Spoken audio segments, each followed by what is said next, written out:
Assalamu alaikum dear students. Hope all of you are fine. You know we are going through the chapter that is air around us. ठीक, तो last बार हमने क्या पढ़ा? हमने पढ़ा composition of air कि air जो है, हवा जो है, किन चीज़ों का बना होता है. हमने पढ़ा कि it consist of money gases, जिसमें कि नाइट्रोजन सबसे ज़्यादा प्रेजेंट होता है एयर में, नियर अबाउट 78%. और इसके बाद जो होता है ऑक्सीजन की मिकदार ज़्यादा होती है हवा में, दैट इज़ नियर अबाउट 21%. और बाकी गैसेस भी होते हैं हवा में बहुत कम क्वांटिटी में. ठीक, और कार्बन डाइऑक्साइड भी हवा में प्रेजेंट होता है. इसके बगैर क्या होता है? इसके बगैर होता है डस्ट एंड स्मोक और वाटर वेपर होता है एयर में. ठीक है, तो आज हम पढ़ेंगे, आज हमने करनी है एक्टिविटी 4. देखिए, find a sunny room in your school oblique home, close all the doors and windows with curtains pulled down to make the room dark. Now open the door or a window facing the sun just a little in such a way that it allows sunlight to enter the room only through a slit. Look carefully at the incoming beam of sunlight. Do you see some tiny shining particles moving in the beam of sunlight? What are these particles? During cold winters, you might have observed similar beam of sunlight filter through the trees in which dust particles appear to dance merrily around. This shows that air also contains dust particles. The presence of dust particles in air varies from time to time and from place to place. We inhale air when we breathe through our nostrils. Fine hair and mucus are present inside the nose to prevent dust particles from getting into the respiratory system. Do you recall being scolded by your parents when you breathe through your mouth? If you do that, harmful dust particles may enter your body. We may conclude that air contains some gases, water vapor, and dust particles. The gases in air are mainly nitrogen, oxygen, and small amounts of carbon dioxide, and many other gases. However, there may be some variations in the composition of air from place to place. We see that air contains mostly nitrogen and oxygen. In fact, these two gases together make up 99% of the air. The remaining 1% is constituted by carbon dioxide and a few other gases, water vapor and dust particles.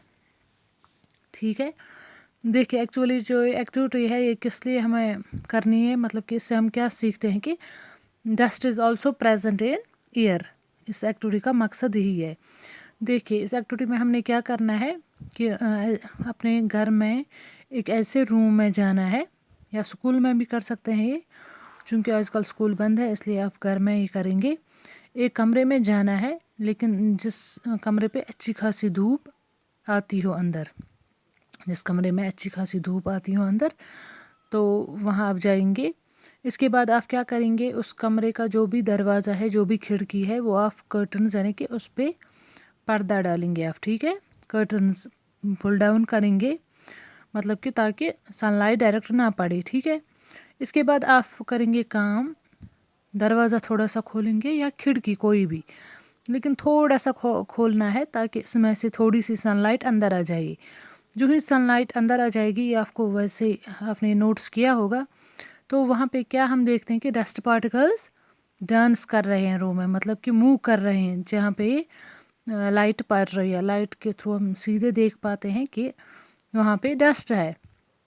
ठीक है, इस activity से हमें क्या पता चलता है कि dust particles are also present in air. ठीक है, या आपने देखा होगा जब विंटर्स होते हैं तो फिर कभी कभार धूप निकलती है, फिर ट्रीज़ में से जब धूप आती है, मतलब कि एक बीम आती है सनलाइट की, तो हम इजीली देख सकते हैं कि उसमें डस्ट पार्टिकल्स होते हैं जो कि शाइनी नज़र आते हैं. ठीक है, तो इससे हमें क्या पता चलता है? इससे हमें ये पता चलता है कि dust is also a part of air, that means it is present in air. ठीक है, इसके बाद है, आपने नोट्स किया होगा जब हम इनहेल मीन्स कि जब हम हवा अंदर लेते हैं, सांस. ठीक है, तो मोस्टली हम दो तरीक़ों से लेते हैं. एक है माउथ के थ्रू भी हम हवा अंदर ले सकते हैं और नोज़ के थ्रू भी, लेकिन बेस्ट जो है दैट इज़ थ्रू नोज़, क्योंकि नोज़ में ऑलरेडी जो है हेयर प्रेजेंट होता है और म्यूकस भी प्रेजेंट होता है, जो बहुत हद तक इन डस्ट पार्टिकल्स को रोकता है.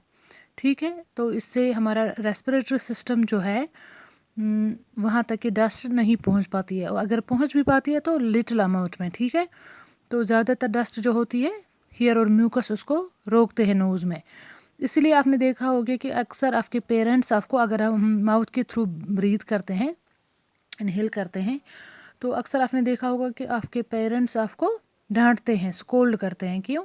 क्योंकि ये अच्छी आदत नहीं है, इससे इन्फेक्शन का ज़्यादा खतरा है, क्योंकि ज़्यादा डस्ट पार्टिकल्स बॉडी के अंदर जाते हैं। सो अब हमने क्या सीखा आज तक कि एयर जो है it contains money gases, water vapour and dust particles in it, ठीक है। गैसेस कौन कौन सी होती हैं? सबसे ज़्यादा नाइट्रोजन होता है, इसके बाद ऑक्सीजन होता है, और कार्बन डाइऑक्साइड की भी थोड़ी सी मिकदार होती है, और भी कुछ गैसेस प्रेजेंट होते हैं जो कि बहुत माइनर क्वांटिटीज़ में होते हैं, ठीक है। अब क्या है कि एयर का कंपोजिशन हर जगह सेम नहीं होगा, कहीं पे डस्ट पार्टिकल ज़्यादा होंगे तो कहीं पे कम होंगे, या गैसेस में भी थोड़ी सी वेरिएशन आ सकती है।